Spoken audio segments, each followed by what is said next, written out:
Assalamualaikum warahmatullahi wabarakatuh. Waalaikumsalam warahmatullahi wabarakatuh. Para jamaah sekalian, di sini kita akan membahas yakni tentang video ceramah Ustadz Felix Xiao mengenai orang yang sholat tapi masih disiksa dan masih dimasukkan ke dalam neraka. Nah, itu bagaimana Ustadz dan ada dalilnya atau tidak Ustadz? Baik, sebetulnya itu cuplikan video dari Ustadz Felix Xiao yang memang ada landasannya. Jadi ketika beliau mengatakan bahwasanya ada orang yang sholat akan tetapi kemudian tetap disiksa oleh Allah, bahkan siksanya lebih pedih daripada yang lain. Nah, mana dalilnya? Apa yang menjadi landasannya? Yang menjadi landasannya adalah diantaranya ada dalam Al-Quran surah Al-Ma'idah ayat 78 dan 79. A'udzubillahi minasyaitonirrajim. Bismillahirrahmanirrahim.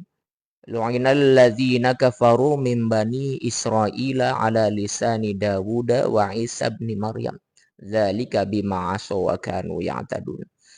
Telah dilaknat orang-orang kafir dari kalangan Bani Israel.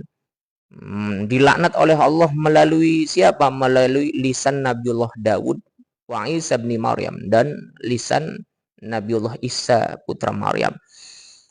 Apa yang kemudian disampaikan oleh Allah berikutnya?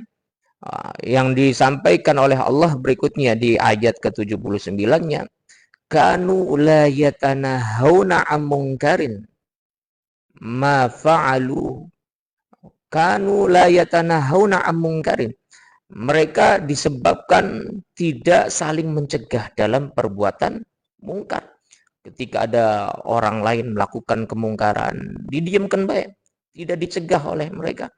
Padahal orang-orang Bani Israel mereka termasuk orang-orang yang mereka sebagian taat kepada para nabi, kepada para rasul. Tapi mereka tetap dilaknat oleh Allah Subhanahu wa taala. Kenapa? Karena tidak mau nahi mungkar. Labi sama kanu ya'malun, kata Allah Subhanahu wa taala. Sungguh buruklah apa yang telah mereka lakukan.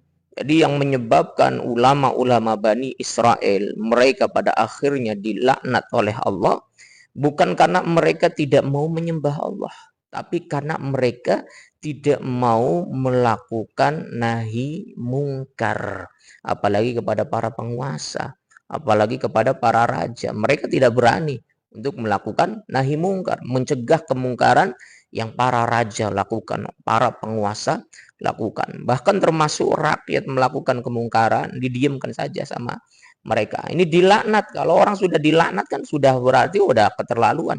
Sudah pasti, apalagi yang melaknatnya para nabi, yang melaknatnya para rasul, bukan main-main. Maka di sini pula kemudian ada hadis yang ini masyhur, hadisnya man ra'a minkum mungkaron falyughayyirhu biadi. Barang siapa di antara kalian yang melihat kemungkaran, maka cegahlah dengan tangannya.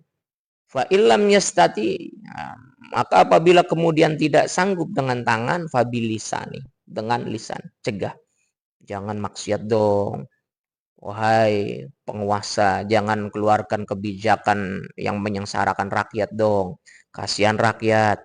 Masa rakyat gajinya nggak seberapa, mau ditarik buat tapera, tabungan perumahan rakyat. Wah, sekarang lagi rame juga tuh. Ini fenomena nih, fenomena beneran nih.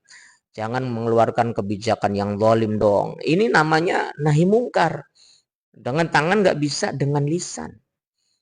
Dengan lisan nggak bisa, fabi qalbih, maka dengan hati. Dengan hati itu cukup membenci, cukup tidak suka dengan apa yang dilakukan oleh orang lain, oleh penguasa terkait dengan kebijakan-kebijakan zalim mereka. Cuma masalahnya yang hanya sekedar membenci, kata Nabi Allah Muhammad, dzalika ad'aful iman. Ini termasuk selemah-lemahnya iman. Jadi bahasa sederhananya seperti ini.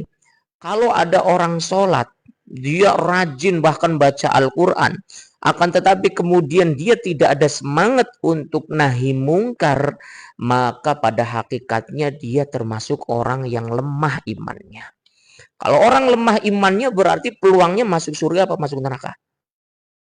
Masuk surga apa masuk neraka? neraka. Orang kalau lemah imannya, peluangnya pasti dia masuk neraka. Apalagi di dalam surat Al-Mulk itu masyhur juga ayatnya. Ketika orang-orang yang akan dimasukkan ke dalam neraka ditanya oleh malaikat-malaikat Allah, "Alam ya'tikum nadhir?" Apakah tidak pernah datang seorang pemberi peringatan yang mengingatkanmu, mencegahmu dari perbuatan maksiat, dari perbuatan mungkar, dari perbuatan durhaka?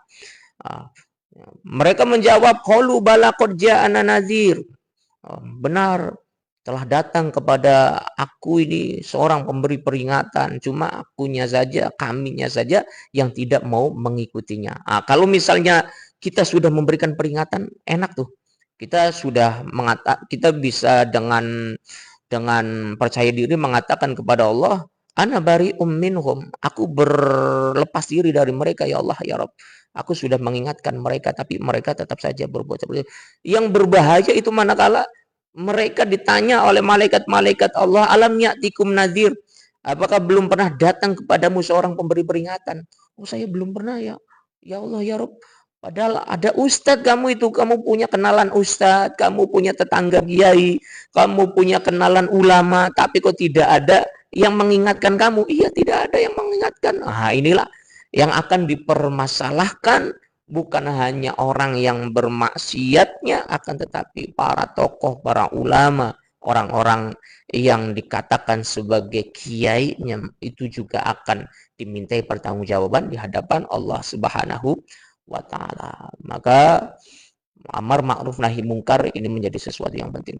Makanya benar apa yang disampaikan oleh Ustaz Felix Yau. Ada dalilnya Ustaz, ada banyak sekali dalilnya. Apalagi kalau kita misalnya kaji di dalam Quran surah Al-Maidah ayat 54, di situ penjelasannya sangat detail bagaimana kemudian orang-orang yang mereka ketika di dunia tidak mau beramar ma'ruf nahi mungkar dengan alasan takut, dengan alasan wedi, takut, saya sih nggak mau ikut-ikutan. Nanti kata Allah Subhanahu wa taala di dalam kata Nabi Allah Muhammad Shallallahu alaihi wasallam di dalam hadis yang sahih, nanti ditanyakan oleh Allah Subhanahu wa taala, "Kenapa kamu tidak mau amar ma'ruf nahi mungkar ketika di dunia?" Takut. Kata Allah, "Sesungguhnya seharusnya kamu lebih takut kepadaku daripada takut kepada manusia." Wallahu a'lam bishawab. Insyaallah. Terima kasih Ustaz. Alhamdulillah kita telah mendengarkan beberapa penjelasan ya, dan memang ada landasan dalilnya seperti Quran surah Al-Maidah, surat Al-Mulk, dan ada beberapa hadis yang memang mengatakan amar ma'ruf nahi mungkar ini adalah hal yang penting bagi setiap muslim. Wallahu a'lam bishawab. Billahi taufik wal hidayah. Wassalamualaikum warahmatullahi wabarakatuh.